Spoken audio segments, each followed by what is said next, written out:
तो मैं ज्योतिष गोपाल और मैं आज आपको बताऊंगा कि अंगारा दोष कैसे बनता है।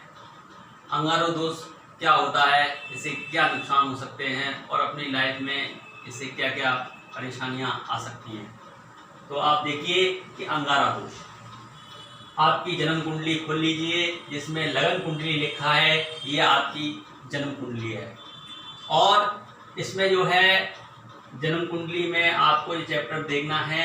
इसमें पहला स्थान इसको मानते हैं, इसमें कोई भी अंक हो सकता है आपका, चाहे दूसरे अंक से चालू हो आपकी कुंडली या तीसरे अंक से चौथे अंक, कोई भी अंक हो सकता है और अंक से कोई मतलब नहीं होता है। जैसे यदि कुंडली देख रहे हो तो इसमें ये पहला स्थान है, ये दूसरा, ये तीसरा, ये चौथा, ये पांचवा, ये छठवां, ये सातवां, इस तरीके से स्थान होते हैं। यहाँ पे अंक कोई भी हो सकता है।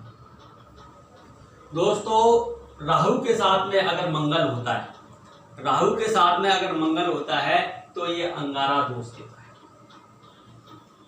और इसके 12 घर होते हैं, तो 12 घर में इसका अलग अलग प्रभाव होता है। और दोस्तों, ये किसी कुंडली में कम प्रभावशाली होता है और किसी कुंडली में ज्यादा प्रभावशाली होता है।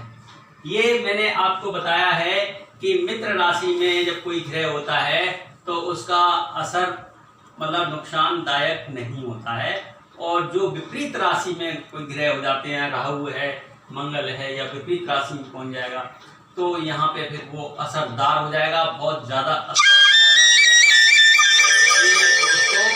आप जो है देख लीजिए कि किस तरीके से 12 घर में काम करता है। आपका जो है राहु और मंगल किसी भी खाने में बैठा हो, चाहे इस खाने में बैठा हो चाहे इसमें हो, किसी भी खाने में अगर होता है तो आपको अंगारा दोष लगता है।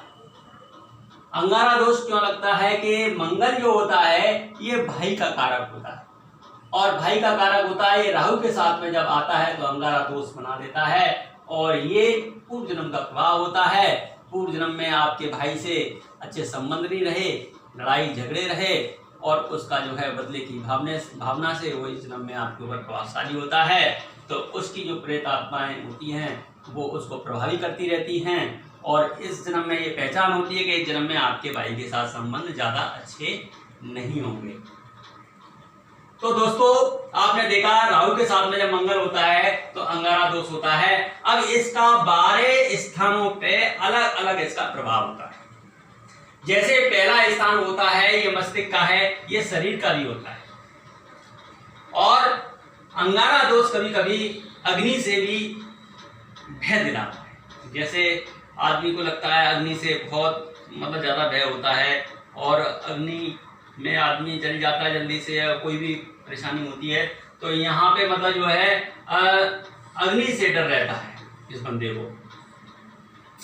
ये शरीर का कारक है, तो शरीर का स्थान जो होता है, मस्तिष्क और शरीर का स्थान जो होता है, तो यहाँ पे मंगल जो है अग्नि का कारक होता है, तो आग से खतरा होता है, आग से भय होता है।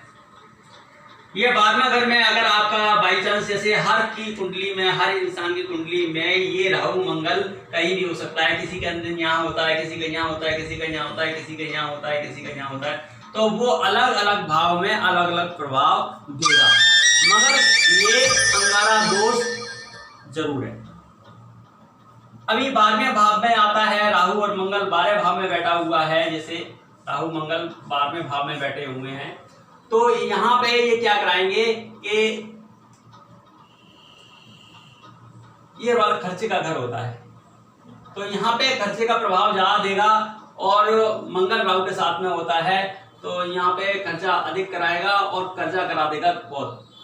और जमीन जायदाद का, जैसे मंगल जो है भूमि का कारक भी होता है, तो जमीन जायदाद का जो भी कारक होगा उसमें मतलब जो है व्यवधान डालेगा, और माँ झगड़े वगैरह करा सकता है। बाहर का भी होता है, तो जहाँ आप बाहर जा रहे हैं तो किसी से एकदम, बहुत से लोग होते हैं जब बाहर घूमने जाते हैं तो वहाँ झगड़ा हो जाता है, तो वहाँ ऐसी स्थितियां पैदा कर देगा। लाभ स्थान में अगर राहु मंगल बैठा हुआ है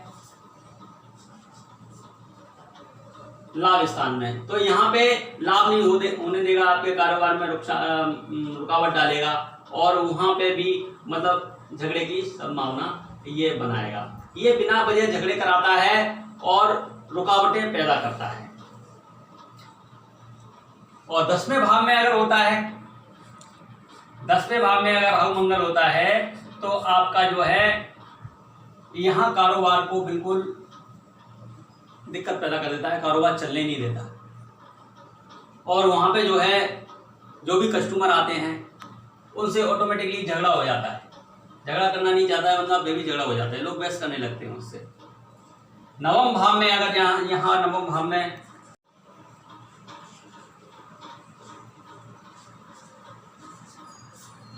भाग्य में रुकावट पैदा करता है, आपका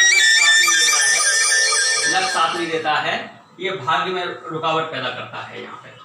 यहाँ पे अगर होता है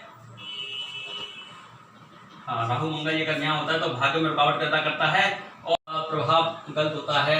यहाँ पे चोट चपेट एक्सीडेंट वगैरह करा देता है और एक्सीडेंट में झगड़े वगड़े की संभावना बहुत अधिक बना देता है। यहाँ पे अगर बनता है अंगारा दोष, अगर यहाँ बनता है तो पति पत्नी में झगड़ा होता रहता है, आए दिन कलेश होते रहते हैं और समस्याएं बहुत बढ़ जाती हैं, तो वैवाहिक जीवन अपना खराब होता है। और राहु के साथ में मंगल है तो मंगल भाई का कारक होता है, तो हो सकता है पत्नी का भाई या मतलब पति का भाई और इसकी फैमिली में बहुत रुकावट डाल सकता है। इधर 6वें भाव में ये रोग स्थान होता है। 6वें भाव में राहु और मंगल एक साथ होता है और अंगारा दोष बनाता है, तो ये ब्लड को खराब करता है और स्किन प्रॉब्लम पैदा करता है और पैरों में दर्द वगैरह पैदा करता है, तो और मस्तिष्क में भी दर्द पैदा करता है। तो यहाँ पे ये मंगल और राहु के साथ में आपको स्वास्थ्य में बहुत दिक्कत पैदा करता है, क्योंकि ये 6वां भाव जो होता है रोग स्थान होता है। और दोस्तों ये 5वें स्थान पे अगर राहु और मंगल का जो है आपका अंगारा दोष बनता है, तो यहाँ ये भाव जो 5वां भाव होता है संतान का और शिक्षा का होता है।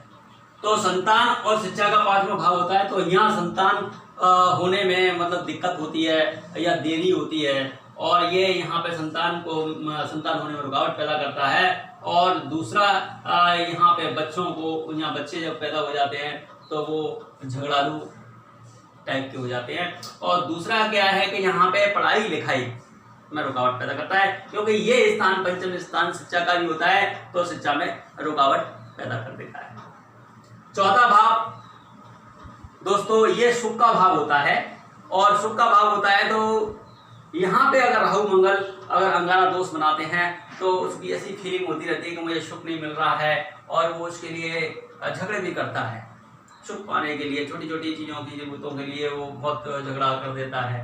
तो यहाँ पे जो है 4था भाव सुख का होता है और यहाँ सुख भाव में राहु और मंगल एक साथ होते हैं, तो यहाँ बहुत ही दिक्कत पैदा करते हैं। और ऐसे व्यक्ति के पास में जब सारी चीज़ होती हैं, सारी फैसिलिटियाँ होती हैं, फिर भी वो असंतुष्ट रहता है, वो लगता है उसको मेरे जीवन में सुख नहीं है और उस सुख के पीछे वो आए दिन सबसे झगड़ा करता ढूंढता है। तो ऐसी स्थिति हो जाती है, ऐसी सोच हो जाती है बंदे की। यहाँ पे ये राहु और मंगल एक साथ भाई बंधुओं का घर होता है, ये भाई बंधुओं का घर है, तो भाई बंधु और मित्र वगैरह जो होते हैं उसका ये तीसरा घर होता है। और तीसरे घर में अगर राहु और मंगल एक साथ होता है तो ये अंगारा दोष अगर यहाँ बनता है तो मित्रों से झगड़ा इतना बढ़ जाता है कि यहाँ बहुत ही ज्यादा बहुत परेशानियां खड़ी हो जाती हैं। तो मंगल और राहु यहाँ मित्रों से झगड़ा कराता है और अपने भाई बंधुओं से बहुत ही झगड़ा करा देता है। कभी कभी यहाँ पे एक पॉजिटिव और नेगेटिव पोजीशन बनती है। अगर यहाँ पे जैसे 3 नंबर की राशि में राहु मित्र होता है तो यहाँ पे इसका प्रभाव कम हो जाएगा, कम प्रभाव हो जाएगा, तो ये ज्यादा नुकसान नहीं देगा। और कभी कभी यह विपरीत राशि पहुंच जाता है, जैसे कर्क राशि पहुंच जाए और किसी मतलब दूसरी राशि पहुंच जाए तो यहाँ इसका प्रभाव अधिक बढ़ जाएगा। तो इसलिए दोस्तों के मतलब अंगारा दोष तो होगा और यहाँ भाई बंधुओं में झगड़ा भी कराएगा, वह कहीं कम कराएगा कहीं ज्यादा कराएगा, ये ग्रहों के ऊपर प्रभाव होता है। और यहाँ पे ये धन का घर होता है दोस्तों। धन के घर में अगर अंगारा दोष बनता है आपकी कुंडली में, राहु और मंगल बैठे हुए हैं और इस स्थान में बैठे हुए हैं, तो ये धन का घर है, ये आप पे कर्जा करा देगा, कर्जा कराएगा और धन में रुकावट पैदा कर देगा, आपको पास पैसा आने नहीं देगा और अगर किसी को पैसा उधार दे दोगे वो लौटा के नहीं देगा। तो यहाँ ये पोजीशन बनेगी और पैसे के लिए वो झगड़ा करवा देगा।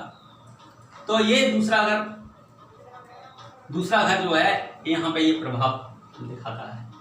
तो दोस्तों आपने जाना कि ये अंगारा दोष कैसे बनता है। आपको अपनी कुंडली खोल के ये देखना है कि मेरी कुंडली में अंगारा दोष है या नहीं है।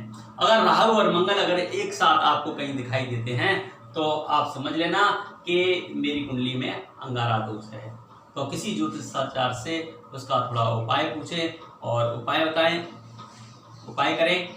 इसमें नारायण पूजा होती है तो उसका सही विधान आप जान के उसकी निवारण करिए और आपको उससे फायदा होगा और आपका जीवन अच्छा बनेगा। आपके किसी भी काम में रुकावटें आती हैं तो वहाँ आप जो समझ लो कोई ना कोई दोष होता है, अगर दोष का निवारण करेंगे तो हमारा जीवन अच्छा होगा। और अपना गायत्री मंत्र वगैरह जाप कर सकते हैं, मेडिटेशन करिए, ध्यान करिए, जिससे आपका जीवन अच्छा होगा। यही हम भगवान से प्रार्थना करते हैं। तो नमस्कार दोस्तों, मेरे चैनल को सब्सक्राइब जरूर करें।